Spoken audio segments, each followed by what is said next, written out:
30%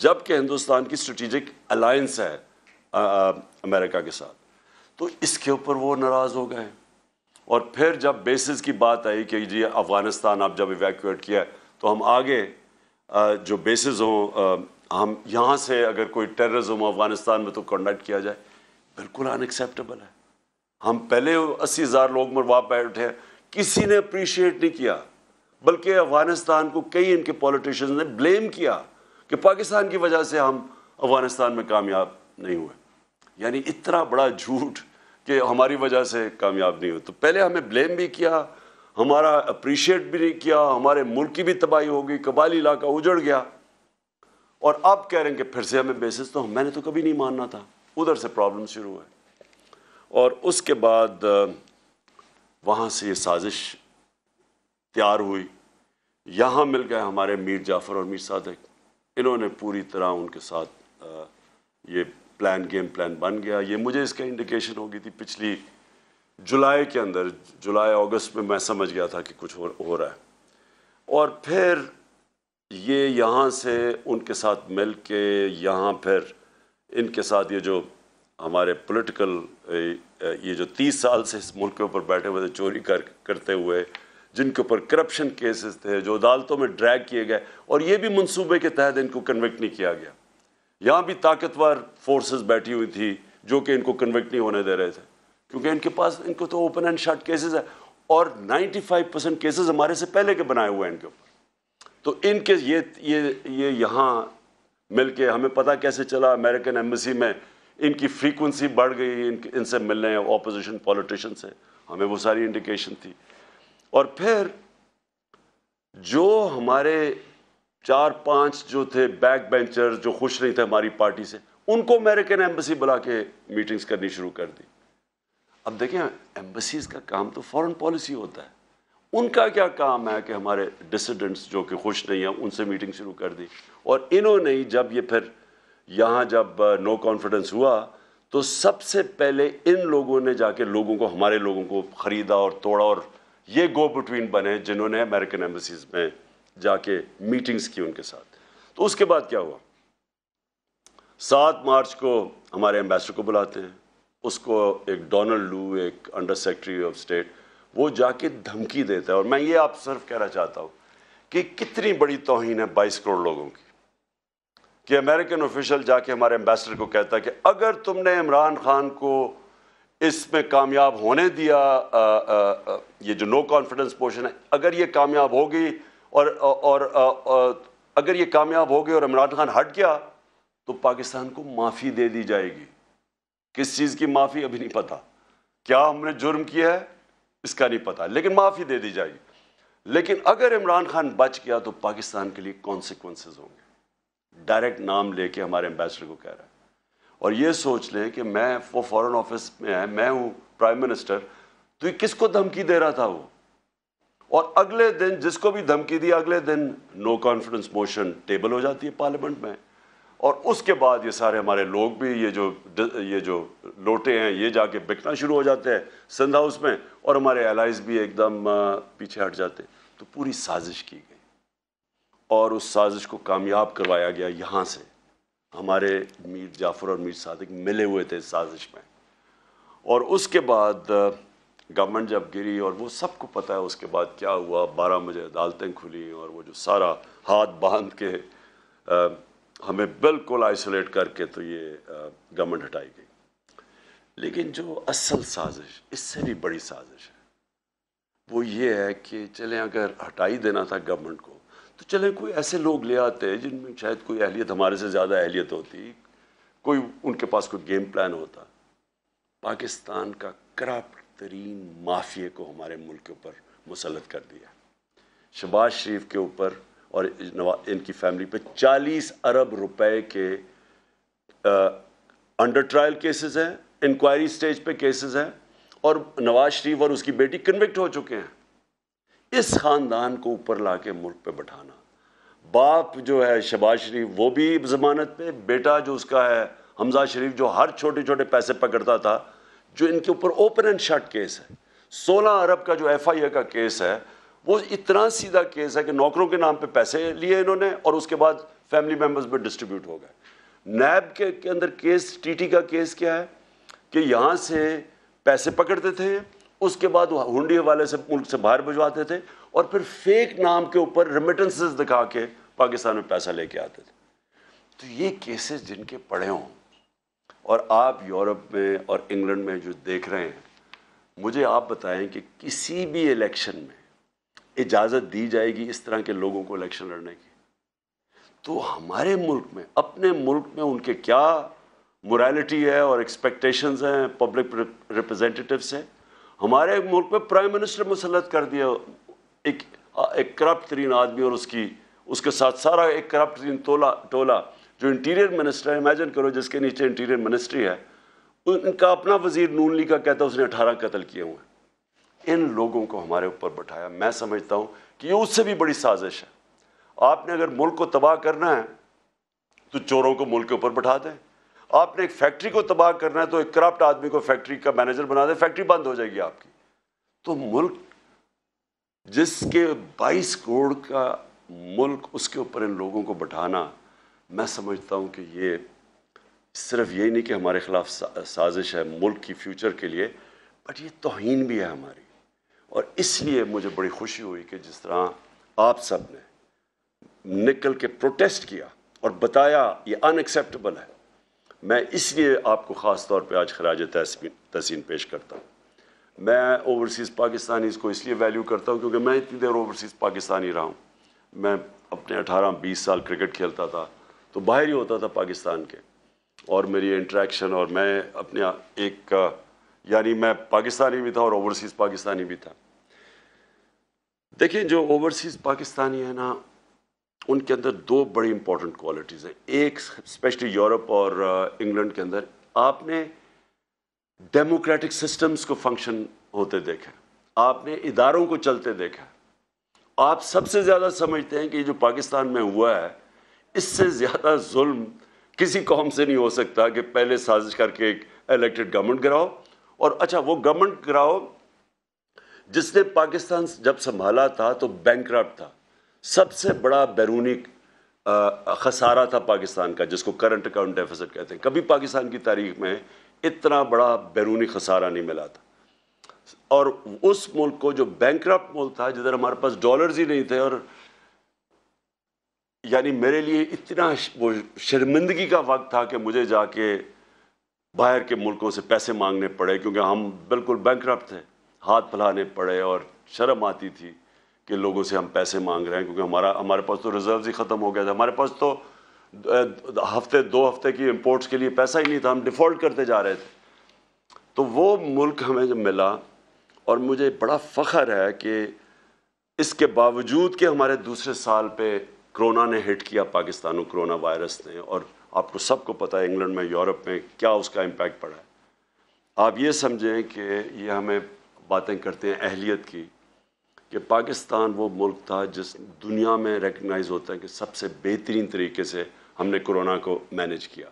ہم نے اپنی اکانومی بچائی، اپنے غریب لوگ بچائے، اور پھر لوگوں کو کرونا سے بچایا۔ آپ یہ سوچیں کہ ہمارے ٹوٹل 31,000 لوگ بدقسمتی سے جو کرونا کے اندر گئے، ہندوستان میں جو لیٹسٹ ان کی اب جو فگرز، ریوائز فگرز آ رہی ہیں، 50 لاکھ سے اوپر لوگ ان کے مرے، 50 لاکھ سے اوپر، 50 لاکھ سے کوئی یعنی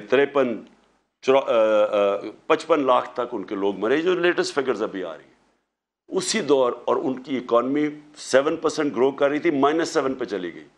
ہماری اکانومی تھی 0.2% پہ، اور ہم نے جس طرح کرونا ہینڈل کیا، ہماری تیسرے سال میں 5.6% گروتھ ریٹ تھی جو IMF نے لے کے آئے، تو 0.2 سے اوپر اکانومی بھی بچی، ہم نے اپنی انڈسٹری کو بوسٹ دیا، ہماری ریکارڈ ایکسپورٹس تھی، ہماری ریکارڈ ریمیٹنسز آپ کی وجہ سے، کیونکہ ہم نے کوشش پوری کی کہ اوورسیز پاکستانیوں کو انکریج کریں کہ بینکنگ چینل سے 31 ارب ڈالر کی پاکستان میں ریمیٹنسز آئیں جو ریکارڈ ہے۔ ہمارا جو ڈیجیٹل روشن ڈیجیٹل پاکستان تھا، اس سے آپ نے اس کے ذریعے اٹریکٹ کیا ہم نے پیسے. ہماری ٹیکس کلیکشن پاکستان کی تاریخ کی ریکارڈ تھی. ہماری جو 5 فصلیں تھیں اور خاص طور پر جو 4 بڑی فصلیں، اس میں پاکستان کی تاریخ میں ریکارڈ پروڈکشن ہوئی، سب سے زیادہ پیداوار ہوئی، کیونکہ ہم نے کسانوں کی مدد کی، ان کو ٹھیک ٹائم میں پیسے دیے، ان کو صحیح قیمت لگائی اپنی فصلوں کی. کبھی اتنا پیسہ ہمارے کسانوں کے پاس نہیں کیا جو 60% پاکستان ہے. اور ہماری جو کارپوریٹ پروفٹس تھے وہ ریکارڈ ہوئے. یعنی ملک کو تب انہوں نے ہماری گورنمنٹ گرائی جب اصل میں ملک سارا IMF کہہ رہا ہے سسٹینیبل گروتھ کے اوپر چلا گیا تھا. یہ بھی سازش تھی. ان کو خطرہ تھا کہ اگر اور جس طرح ہمارے سارے پلانز آگے جا رہے تھے، فیوچر لانگ ٹرم پلاننگ، ان کو ڈر یہ تھا کہ اب اس کے بعد سارے مشکل وقت سے تو ہم نکل چکے تھے، تب انہوں نے گورنمنٹ گرائی. اب میں آپ کو جو سازش کا بریف طریقہ بتاؤں کہ یہ جب باہر سے سازش کرتے ہیں یہ کرتے کیا.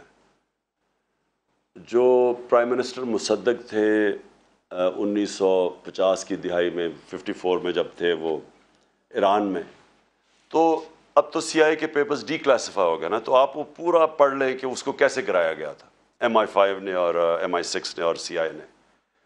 طریقہ کیا تھا اور اس کا کیا مسئلہ تھا کہ وہ چاہتا تھا کہ ایران کے تیل سے ایرانیوں کو فائدہ ہو. وہ ان کی جو برطانیہ کے اور امریکنوں کی کمپنیاں تھیں وہ زیادہ پیسے وہ لے کے جا رہی تھی، وہ چاہتا تھا ایران کو فائدہ ہو. اس کی وجہ سے انہوں نے اس کی گورنمنٹ گرائی. اور کیسے گرائی؟ سب سے پہلے میڈیا پہ پیسہ خرچ کیا، اس کو برا بھلا اس کے خلاف کیمپین کی گئی. میں آج پوچھتا ہوں میڈیا سے، اپنے میڈیا سے، ذرا آپ بھی پوچھا کریں کہ کدھر گئی مہنگائی. اب تو مہنگائی ہمارے دور سے اب تو ریکارڈ مہنگائی پہنچ گئی ہے. بجلی کی قیمتیں بڑھا دی ہیں انہوں نے، گھی ریکارڈ قیمت پہ، ہر چیز کی قیمت بڑھ گئی ہے. اب کیوں نہیں مائک پکڑ کے لوگوں کے پاس جا رہے جی کہ بتائیں جی کیا حالات ہیں اپنے؟ اب کیوں نہیں پوچھتے؟ ہمارے تھوڑا سا اتنا سا قیمت بڑھتی تھی، جا کے مائک پکڑ کے لوگوں سے کہتے تھے جی دیکھیں گورنمنٹ نے تباہ کر دیا. کدھر ہے نیا پاکستان؟ پیسہ چلاتا ہے اس کے اوپر. یہ پیسہ چلایا تھا ہماری گورنمنٹ کو ڈیگریڈ کرنے کے لیے، اور بالکل یہ مصدق سے انہوں نے کیا. پھر انہوں نے پیسہ چلایا اس کی اپنی پولیٹیکل پارٹی کے پولیٹیشنز پہ، جو ہمارے پہ پیسہ پہ یہ سندھ ہاؤس میں جو نیلام گھر بنا ہوا تھا، پیسہ چلا تھا ان کے اوپر. پھر انہوں نے ڈیمونسٹریشنز کروائیں جو اپوزیشن پارٹیز تھی. یہ سارا جب مصدق کو گرایا تھا، آخر میں جب مداخلت ہونے سے پہلے یہ سب کچھ کیا تھا. انہوں نے بھی لانگ مارچ، کبھی فضل الرحمان آ رہا ہے لانگ مارچ، کبھی وہ بلاول آ رہا ہے سندھ سے لے کر لوگوں کو، وہ ساری فیل ہو گئی کیونکہ لوگ ان کے ساتھ ہی نہیں تھے. آخر میں انہوں نے ہمارے پاس یہ جو کیا. اور میں جو آپ سے اوورسیز پاکستانیز آپ سے جو میں نے امید لگائی ہے وہ یہ کہ آپ نے اپنے پولیٹیشنز کو، کیونکہ اگر کسی کو بھی وہاں انہوں نے پتہ نہیں چلنے چاہیے پاکستان کی جو نیوز ہے، باہر نکلنے نہیں دی کہ یہ ہوا کیا پاکستان سے. وہاں بار بتایا جی عمران خان بڑا ان پاپولر ہو گیا تھا، دیکھیں جی اس کو گرا دیا.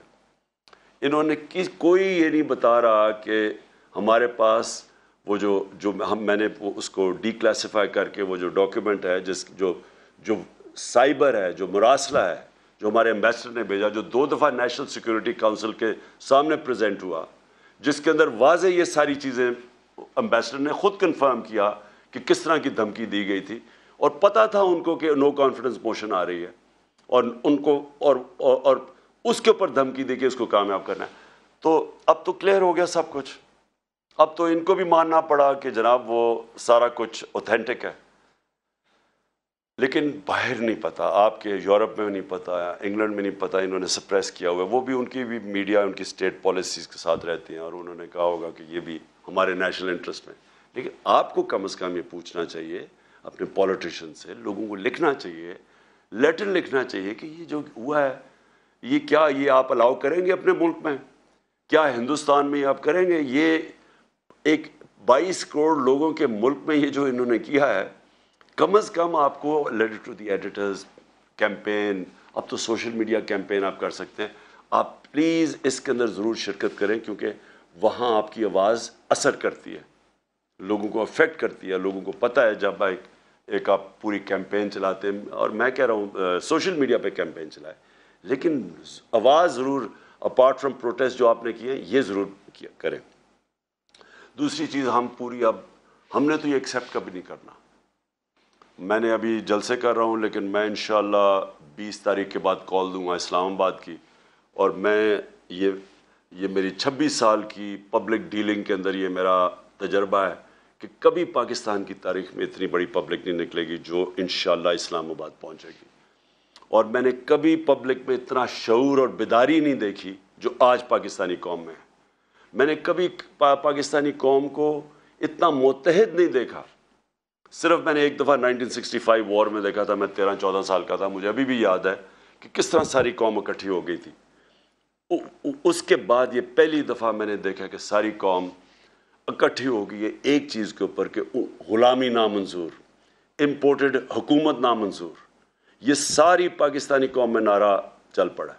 انہوں نے اتنی بے شرمی کی کہ وہاں ان کو آوازیں لگ گئیں جا کے مدینہ کے اندر, اور ہمارے اوپر کیسز کر دیے, بلاسفمی کیسز کر دیے. سوچے کہ ان کو شرم نہیں آتی کہ اس کے اوپر ہمارا یہاں شب دعا ہو رہی تھی, ہمیں پتہ ہی نہیں ہے کہ یہ پہنچے ہوئے مدینہ, اور اس وقت انہوں نے ہمارے اوپر کیسز کیا اور شیخ رشید کے بھتیجے کو انہوں نے پکڑ کے جیل میں ڈال دیے. یہ ہے وہ حکومت جو لے کے آئے ہیں, کرمنلز کی حکومت ہے. انہوں نے ساری زندگی یہ کیے, جھوٹے کیسز, مخالفین کے خلاف ڈرانا دھمکانا, اور جو نہ ڈرے اس کو خرید لاؤ, یا خریدو اور یا پھر. تو انہوں نے وہ جو کیسز کیے, میری ایک کنٹینشن ہے کہ دنیا کے کسی حصے میں جدھر پاکستانی ہے یہ حکومت کے لوگ چلیں, ان کو 2 نعرے لگیں گے ہر جگہ, غدار اور چور, کہیں بھی یہ چلے جائیں, کیونکہ اس وقت قوم میں کنسنسس ہو چکا ہے اس چیز کا. اور اس لیے میں نے صرف میں لوگوں کو ایک پرامن احتجاج ہوگا ہمارا اسلام آباد میں ہم کبھی نہیں چاہتے کہ کسی قسم کا انتشار ہو, بلکہ ہم فیملیز کو بھی بلا رہے ہیں. ہم چاہ رہے ہیں سب اس پہ شرکت کریں اس احتجاج میں, اور صرف لوگوں کے سامنے, قوم کے سامنے, انٹرنیشنل میڈیا کے سامنے, اور یہ جو غدار ہیں ان کے سامنے اور اداروں کے سامنے, پبلک آگے, پبلک کا ان کو پتہ چلے کہ یہ قوم کھڑی کدھر ہے, تاکہ ان کو پبلک کا زور پتہ چلے کہ اس وقت قوم کدھر کھڑی ہے. جو میرا پاکستان کی ساری زندگی کا تجربہ وہ یہ کہ ہماری جو اشرفیہ ہے, ہماری جو رولنگ ایلیٹ ہے, وہ بدقسمتی سے کرپٹ بھی ہے, سافٹ بھی ہے, غلام بھی ہے. وہ سمجھتے ہیں کہ جناب امریکہ کے بغیر ہم گزارا نہیں کر سکتے. ہم نے تو کبھی نہیں کہا کہ امریکہ کے خلاف ہو, ہم نے تو کبھی اینٹی امریکن بات نہیں کی, لیکن ہم نے یہ کہا ہے کہ غلامی نامنظور. ہم دوستی کرنا چاہتے ہیں, غلامی نہیں کرنا چاہتے, اور یہ ساری قوم کی آواز ہے آج, کیونکہ قوم ہماری مضبوط ہے. جب بھی آپ پاکستانی قوم کو ٹیسٹ کریں گے, زلزلہ آیا میں نے خود دیکھا, سارے لوگوں نے شرکت کی. جب سیلاب آیا تھا وہ اتنا بڑا پاکستان میں تباہی مچی تھی اس کی, ہر پاکستانی نے مدد کی تھی, باہر بیٹھے اندر بیٹھے. یعنی ہمیں جب آزمایا جاتا ہے قوم کو, قوم کھڑی ہو جاتی ہے. اوپر ہمارے بدقسمتی سے چیری بلاسم بوٹ پالش بیٹھے ہوئے ہیں جن میں نہ کوئی خودداری ہے, پیسے کی بت کی پوجا کرنے والے ہیں, پیسے ان کے باہر پڑے ہوئے ہیں, چوری کر کے پیسہ باہر. آج ان کے جو بھی لنڈن جانتا ہے سب سے مہنگے علاقے میں شریف خاندان کے گھر ہیں, ایک ایویڈنس نہیں دے سکتے کہ پیسہ کدھر سے آیا. اس لیے بیٹے باہر بھاگ گئے, کیونکہ بیٹوں سے جب پوچھنا تھا کہ بتائیں یہ آپ, ایک بیٹا 9 ارب کے گھر میں رہتا ہے اور دوسرا اربوں روپے کی جو پراپرٹیز ان کی اور جو مے فیئر کی ہے, بتا ہی نہیں سکتے کہ کدھر سے پیسہ ہے, کیونکہ چوری کا پیسہ ہے.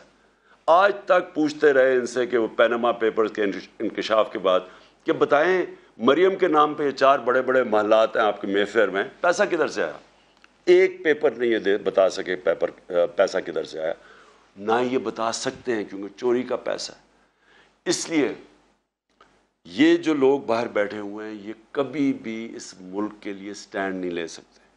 ان کو پتہ ہے کہ کبھی بھی منی لانڈرنگ پہ ان کو پکڑ سکتے ہیں. جس طرح روس کے جو اولیگارکس ہیں, جو بڑے بزنس مین ہیں, ان کو آپ مغرب کے اندر ان کی پراپرٹی ضبط کر رہے ہیں, ان کو پکڑ رہے ہیں, اسی طرح جب بھی وہ چاہیں ان چوروں کو پکڑ سکتے ہیں. اس لیے کنٹرولبل ہے, یہ کبھی ملک کے لیے سٹینڈ نہیں لیں گے. اور اسی لیے بھی یہ موومنٹ کا کامیاب ہونا بہت ضروری ہے. تو میں آخر میں آپ سب کو جو پیغام دینا چاہتا ہوں وہ یہ کہ آپ نے اسی طرح مظاہرے کرنے ہیں, آپ نے جو آپ کے علاقے